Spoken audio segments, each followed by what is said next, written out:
Bonjour à toi et bienvenue sur ma chaîne La Vérité demeure. Chose promise, chose due, je t'avais dit que j'adresserais cette vidéo et le titre peut te sembler un peu curieux. Pourquoi cette question? Est-ce que les membres de l'Église de Jésus-Christ des Saints des derniers jours, enfin, sommes-nous chrétiens, quoi? Après tout, tout est dans le titre, Église de Jésus-Christ. Et pourtant, en fait, il faut que tu saches qu'il y a des dirigeants religieux, il y en a beaucoup même, qui enseignent que nous ne sommes pas chrétiens. Voire même des fois pire, que notre doctrine est diabolique et enfin bref, il y a tout un tas de choses qui sont dites à notre sujet. Alors, je vais pas m'arrêter sur les arguments de ces personnes. En fait, les arguments, c'est simplement des notions de doctrine. Notre doctrine concernant notre Père céleste, Jésus-Christ et le Saint-Esprit sont différentes de celles de la plupart des religions chrétiennes. Est-ce que ça fait de moi pour autant quelqu'un qui n'est pas chrétien? À toi d'en juger.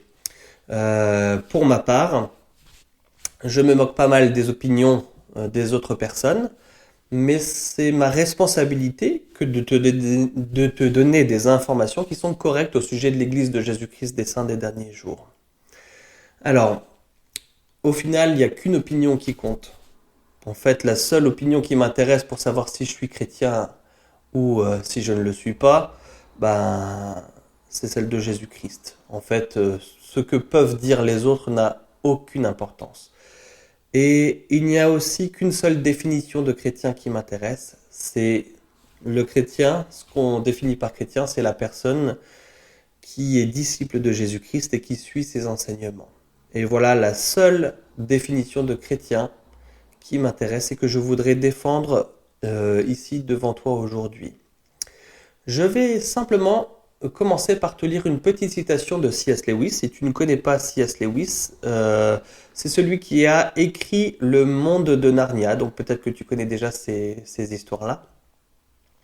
Et C.S. Lewis n'est pas de ma religion, il était de l'église anglicane, mais il a dit quelque chose que j'aimerais partager avec toi sur ce qu'est un chrétien et ce qu'on doit faire et ce qu'on ne doit pas faire. Et donc voici, je te lis un petit peu ce qu'il a dit. Il ne nous appartient pas de dire qui est ou n'est pas proche de l'esprit du Christ. Nous ne pouvons pas voir au plus profond du cœur d'un homme. Nous n'avons pas les compétences nécessaires pour juger et par conséquent, il nous est interdit de juger. Ce serait faire preuve d'une cruelle arrogance que de dire d'un homme qu'il est ou n'est pas un chrétien, dans ce sens profond du terme. Et c'est exactement ce que je voudrais partager avec toi aujourd'hui. Quelle que soit ta religion, tous tes efforts, tous les efforts que tu fais pour appliquer dans ta vie les enseignements de Jésus-Christ font de toi un chrétien et rien d'autre. Bien, il faut que je te donne maintenant le point de vue de l'Église de Jésus-Christ des Saints des derniers jours. Alors je vais commencer simplement par cette écriture qui se trouve dans Matthieu 7, verset 21. Ceux qui me disent « Seigneur, Seigneur » n'entreront pas tous dans le royaume des cieux, mais celui-là seul qui fait la volonté de mon Père. Autrement dit, une simple croyance passive n'est pas suffisante. Il est nécessaire d'appliquer les enseignements de Jésus-Christ dans notre vie. Un autre verset d'écriture que j'aimerais partager avec toi, c'est celui-ci. Jean 14, verset 6. Et c'est Jésus qui dit « Je suis le chemin, la vérité et la vie. Nul ne vient au Père que par moi. » Eh bien, pour moi, il n'y a pas d'ambiguïté là-dedans. Il n'y a qu'un seul chemin. Il n'y en a pas 36. Le seul chemin pour retourner auprès de Dieu, c'est Jésus-Christ. Alors, si tu me demandes, est-ce que toi, en tant que membre de cette église, de l'église de Jésus-Christ des Saints des derniers jours, est-ce que tu es chrétien? Je t'affirme haut et fort que oui, nous sommes chrétiens. Il est au centre de nos croyances, il est au centre de notre vie et sans lui, rien n'est possible. Si tu rentres dans nos églises, tout ce que tu verras partout sur les murs, c'est des tableaux représentant des événements de la vie de Jésus-Christ. Tout ce que tu entendras enseigner dans nos églises, ce sont des discours et des enseignements qui sont tous liés aux enseignements de Jésus-Christ. Si tu écoutes les chants qui sont chantés dans nos églises, ce sont tous des chants centrés sur Jésus-Christ. Et si tu regardes les membres de l'Église vivre leur vie, tu verras qu'ils essayent de calquer leur façon de vivre à ce que Jésus-Christ a enseigné.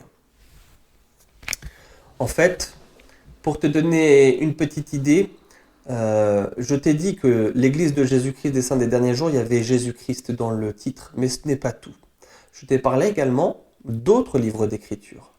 Le livre de Mormon, par exemple, le livre de Mormon, c'est un autre témoignage de Jésus-Christ. Depuis la première page jusqu'à la dernière, ça ne témoigne que de Jésus-Christ. Un autre livre d'écriture que nous avons, qui s'appelle les Doctrines et Alliances, ce sont les révélations que Jésus-Christ lui-même a données au prophète Joseph Smith pour chacun d'entre nous aujourd'hui. Encore une fois, Jésus-Christ est au centre. Le logo de l'Église, je te le montre, c'est encore une fois Jésus-Christ. Bien. Alors maintenant, pour te donner un petit peu plus d'idées et de compréhension sur vraiment ce qu'on croit et ce qu'on enseigne, je vais simplement prendre une écriture du livre de Mormon. Justement, je viens de t'en parler et je te disais que ça témoigne de Jésus-Christ. Donc, je vais prendre 2 Néphi 25, verset 26. Et voilà ce que ça dit. Et nous parlons du Christ, nous nous réjouissons dans le Christ, nous prêchons le Christ, nous prophétisons concernant le Christ, et nous écrivons selon nos prophéties, afin que nos enfants sachent vers quelle source ils peuvent se tourner pour obtenir la rémission de leurs péchés. Ça résume pour moi l'ensemble de nos croyances. Si tu viens par exemple dans notre église et qu'on commence par les plus jeunes, les petits enfants qui vont à la primaire, ils préparent des discours qu'ils vont donner devant les autres enfants sur les enseignements de Jésus-Christ. Ils chantent des chants qui contiennent toute la doctrine pour apprendre leur identité en tant qu'enfants de Dieu et le fait de savoir que Jésus-Christ est leur sauveur et vers qui ils peuvent se tourner pour avoir de l'aide dans leur vie. Quand on se tourne un petit peu plus loin avec nos jeunes gens et nos jeunes filles, donc nos adolescents, je te montre ici un petit schéma qui est en fait leur programme de développement personnel, que tu vois un petit peu comment ça se passe. Ce programme de développement personnel est basé sur une écriture en particulier qui est dans Luc 2, verset 52. Et ça dit ceci. Jésus croissait en sagesse, en stature et en grâce devant Dieu et devant les hommes. De cette écriture est dérivé leur programme de développement, c'est-à-dire qu'on a 4 éléments qui nous montrent comment Jésus a grandi. En sagesse, donc la catégorie intellectuelle, en stature, la catégorie physique, en grâce devant Dieu, la catégorie spirituelle, et devant les hommes, la catégorie sociale. Et de là, en fait, tous nos jeunes gens et nos jeunes filles se fixent très régulièrement des objectifs dans ces 4 catégories pour ressembler davantage à Jésus-Christ. Encore une fois, tu vois, Jésus-Christ est au cœur de leur vie. Mais c'est pas tout. Nos jeunes gens et nos jeunes filles, lorsqu'ils rentrent de l'école le soir, eh bien, après avoir fait leurs devoirs et après avoir fait leurs activités extrascolaires, ils passent 45 minutes tous les soirs à faire le séminaire, donc avec des instructeurs, pour apprendre davantage sur Jésus-Christ et comment appliquer ses enseignements dans leur vie. Mais c'est pas tout. Quand les jeunes gens et jeunes filles arrivent vers l'âge de 18 ans, ils ont la possibilité d'accomplir une mission et de partir soit 1 an et demi, soit 2 ans, pour représenter Jésus-Christ et enseigner son évangile partout dans le monde. Je te dis ça en connaissance de cause, j'ai été missionnaire et j'ai, j'ai adoré ces années. C'était parmi les plus belles années de ma vie. J'ai pu servir les gens et représenter Jésus-Christ. J'ai enseigné son évangile, mais j'ai fait du bénévolat et c'était incroyable de pouvoir servir toutes ces personnes. Dans l'Église, il y a aussi ce qu'on appelle le service pastoral. Le service pastoral, en fait, chaque membre de l'Église, chaque famille de l'Église, par exemple, a deux frères ou sœurs de service pastoral qui sont chargés de prendre soin d'eux, de veiller à ce qu'ils ne manquent de rien. Encore une fois, cette attitude représente totalement la façon dont Jésus-Christ nous a demandé de prendre soin les uns des autres. Une autre chose que nous faisons en fait, c'est que une fois par mois, les membres de l'Église, les membres de l'Église jeûnent. Et c'est ce qu'on appelle le jour de jeûne, hein, le premier dimanche de chaque mois. Et en fait, l'argent qu'ils auraient dépensé pour leur repas est utilisé pour venir en aide à ceux qui en ont besoin. Et je ne sais pas si tu réalises, c'est une fois par mois. Euh, Imaginons, on est plus de 17 millions de membres de l'Église dans le monde. Donc une fois par mois, il y a, bien sûr, on donne pas 1 euro, en fait, on donne selon enfin, ce qu'on aurait dépensé pour un repas, quoi. Donc ça fait beaucoup d'argent et tout ça est distribué pour les personnes qui en ont besoin. Et en plus de ça, les membres de l'Église consacrent un temps énorme à faire du bénévolat, à faire des activités de service. Je te donne une petite idée parce que j'ai quelques chiffres que j'aimerais lire avec toi.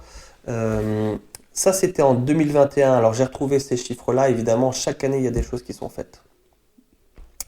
En 2021, euh, l'Église a dépensé 906 millions de dollars pour aider des gens dans 188 pays différents. Euh, il y avait 6 millions d'heures de bénévolat qui ont pu être faits. Et ça, c'est sans calculer les initiatives personnelles des membres de l'Église qui ont par eux-mêmes décidé de rejoindre telle ou telle association caritative. Les membres, ça leur arrive régulièrement de participer aux collectes des Restos du Cœur ou participer aux collectes de la banque alimentaire ou toute autre activité de bénévolat. En fait, tout ce qui peut faire du bien aux gens. Nous avons l'enseignement d'être une source de bien partout où nous sommes pour notre communauté, partout quoi. Pour nos voisins, dans le cadre de notre travail, Donc en fait, on représente Jésus-Christ partout où nous sommes. Je voulais partager ça avec toi parce que ben, je t'ai parlé dans la vidéo d'introduction d'une chose qui s'est passée dans une de nos paroisses à Grand Blanc dans le Michigan. Justement, un homme à qui il a été enseigné que nous étions des démons et que nous n'étions pas chrétiens. Et il a foncé avec son pick-up dans un de nos bâtiments. Et il est descendu de la voiture et il a tiré sur les membres de l'église. Il en a tué 4. Et il a mis le feu à l'église, espérant ainsi faire brûler la totalité des membres de l'église qui étaient encore dans le bâtiment. Heureusement, ils ont pu être évacués et l'homme a été arrêté suffisamment tôt. Mais 4 personnes sont décédées parce que des personnes mal intentionnées sont allées raconter que nous n'étions pas chrétiens, et non seulement que nous n'étions pas chrétiens, mais que nous étions l'antéchrist. Alors maintenant, qu'ont fait les membres de l'Église face à ça? Eh bien, laisse-moi te dire un peu ce qu'ont fait les membres de l'Église. Ils ont appris que cet homme, qui du coup est décédé, il a été tué par la police, ils ont appris que cet homme avait un enfant et qui souffrait de maladies chroniques. Et les membres de l'Église ont décidé de faire une collecte pour l'enfant de cet homme qui pourtant a tué des membres de leur paroisse. Et ils ont récolté pratiquement un demi-million de dollars pour aider cette femme qui était veuve avec son enfant qui était atteint de maladie. Alors maintenant, on peut dire ce qu'on veut sur ma doctrine, mais est-ce que nous sommes chrétiens? Oui, nous sommes chrétiens. Nous rendons le bien pour le mal. Et nous essayons d'être une source de bien et nous essayons d'appliquer les enseignements de Jésus-Christ. Je me suis fait baptiser il y a fort longtemps. Pas bébé, nous nous ne sommes pas baptisés bébés parce que c'est une alliance sacrée. On doit être conscient de l'alliance qu'on contracte avec le Seigneur. Mais j'ai fait cette alliance de prendre le nom de Jésus-Christ sur moi, de le représenter partout où je serai et d'essayer de faire le bien partout où je me trouverai. Et c'est la croyance de chaque membre qui a contracté cette alliance du baptême. Donc, tu peux écouter ces gens ou simplement regarder par toi-même. Si tu veux avoir ta propre idée, viens à l'église, viens voir si nos enseignements ne reflètent pas les enseignements de Jésus-Christ. Et observe les membres de l'église et essaye de voir si nous ne montrons pas par notre comportement et par notre façon de vivre des fruits, comme quoi nous sommes bien disciples de Jésus-Christ. C'est mon invitation pour toi aujourd'hui. Tu peux également télécharger, je l'ai mis dans le lien de la description, nos livres d'écriture qui témoignent de Jésus-Christ pour te faire une idée. C'est gratuit, tu peux choisir la langue de ton choix. Je te laisse avec cette invitation. Et plutôt que d'écouter ce que tu entends à droite et à gauche, fais-toi ta propre opinion. Et c'est les petites choses que je te laisse aujourd'hui. Et je te dis à bientôt.